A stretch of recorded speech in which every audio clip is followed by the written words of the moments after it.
Assalamualaikum murid-murid. Hari ini kita akan belajar bersama-sama mengenai tolak pecahan. Untuk tolak pecahan, saya akan tunjukkan contoh yang melibatkan sama penyebut dan penyebut yang tak sama. Untuk di bahagian pertama, mari kita sama-sama lihat tolak pecahan sama penyebut. Untuk pengetahuan semua murid, untuk menolak ataupun menambah pecahan, seperti yang kita tahu, kita perlu pastikan pecahan, penyebut pecahan kita ialah sama. Kita lihat contoh satu ini. Ada 2 daripada 3 bahagian roti. Saya akan ambil 1 bahagian. Baik. Jadi, ada 2 daripada 3 bahagian roti yang tinggal dan dia akan ambil 1 bahagian sahaja. Kalau kita tengok di gambar ini sama-sama, kita ada pecahan ini 2/3, 2/3, maafkan saya, 2/3 pecah bahagian, dan kita akan ambil 1 bahagian sahaja keluar. Dan kalau kita perasan di sini, kita mengambil bahagian yang saiz sama. Maksudnya saiz ini ada 2 bahagian. Satu bahagian yang kita keluarkan ialah bahagian yang saiz yang sama dengan yang sebelum ini. Maksudnya sebab itulah kenapa setiap pecahan apabila kita nak tambah ataupun tolak, kita perlu pastikan penyebutnya yang sama. Sebab kita nak melihat kotak yang sama saiz yang diambil keluar ataupun ditambah. Baik. Jadi di sini kita lihat 2/3 tolak 1/3, pecahannya, penyebutnya adalah sama. Jadi kita tengok sahaja pengangka, 2 tolak 1 akan jadi 1 per, penyebut masih lagi sama, 1/3. Boleh murid-murid? Kita teruskan dengan contoh yang seterusnya. Maafkan saya. Kita tengok contoh yang seterusnya. Tolak 3/8 daripada 7/8.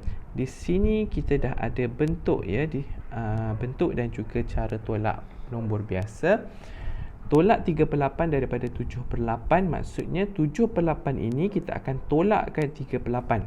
Sebab kita nak ambil 3/8 daripada.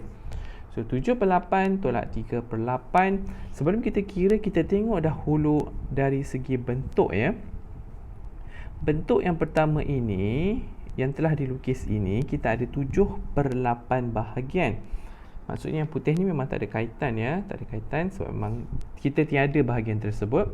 Kita hanya ada 7 bahagian sahaja dan kita ambil keluar 3 bahagian. Maknanya dibuang. Baik.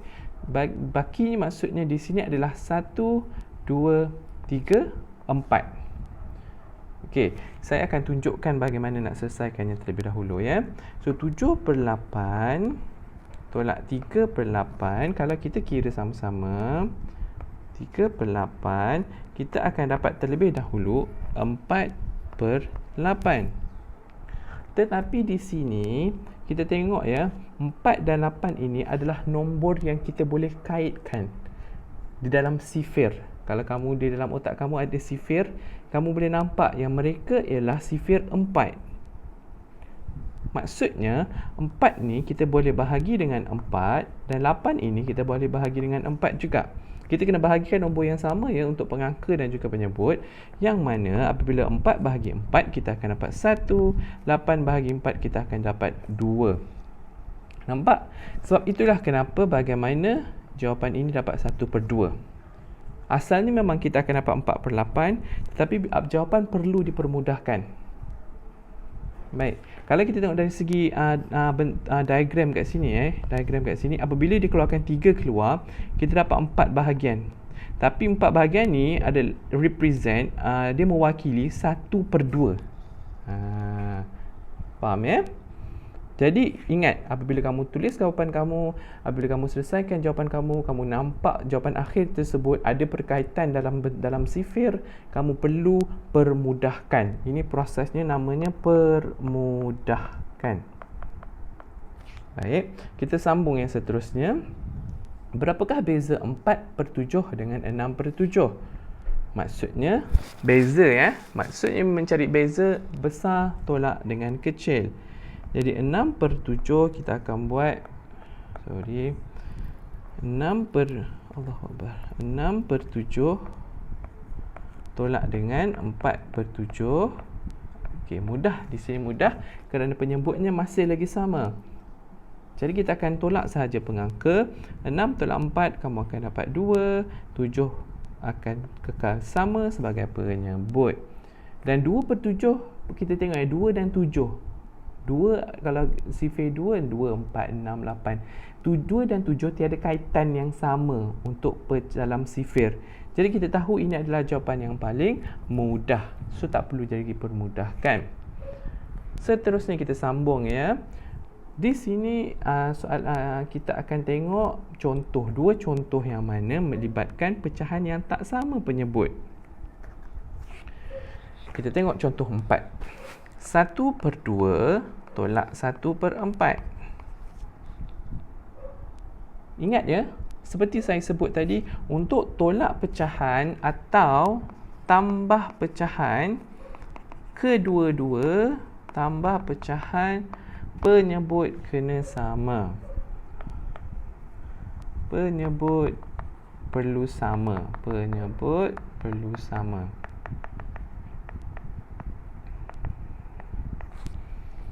Jadi 1/2 tolak 1/4 kena samakan penyebutnya terlebih dahulu.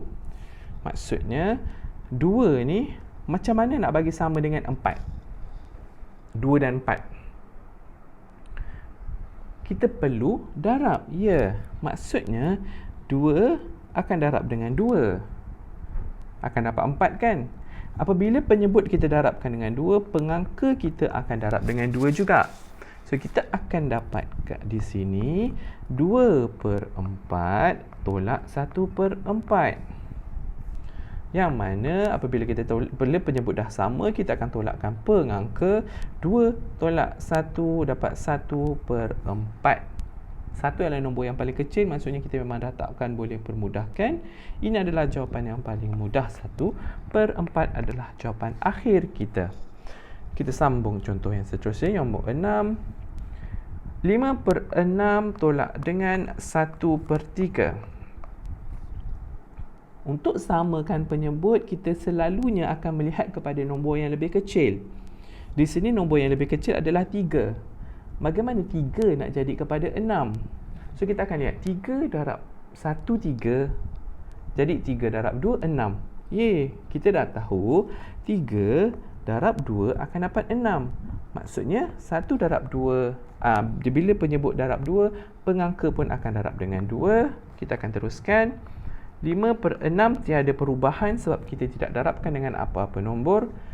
Di belah kanan ini kita akan dapat 1 darab 2 dapat 2. 3 darab 2 dapat 6. Apabila penyebut kita dah dapat sama nilai, which is 6 di sini, kita akan tolakkan pengangka. 5 tolak 2 akan dapat 3/6. Sebelum kamu akhiri soalan tersebut, lihat terlebih dahulu jawapan kamu. 3 dan 6, adakah mereka seperti ada perkaitan di dalam sifir yang sama? Ya, kita tahu 3 dan 6 adalah dalam sifir 3. So, jadi 3 kita akan boleh bahagi dengan 3. 6 pun kita boleh bahagi dengan 3. Yang mana 3 bahagi 3 dapat 1. 6 bahagi 3 dapat 2. Untuk permudahkan jawapan akhir ini, sebenarnya kamu akan dapat dari segi pengalaman. Maksudnya lebih banyak pengalaman kamu membuat soalan, lebih cekap kamu untuk melihat sama ada jawapan tersebut boleh permudahkan ataupun tidak. Dan yang paling penting, sifir perlu hafal. Baik, saya harap murid-murid faham, dan jika tak faham boleh sahaja hubungi saya. Terima kasih. Assalamualaikum.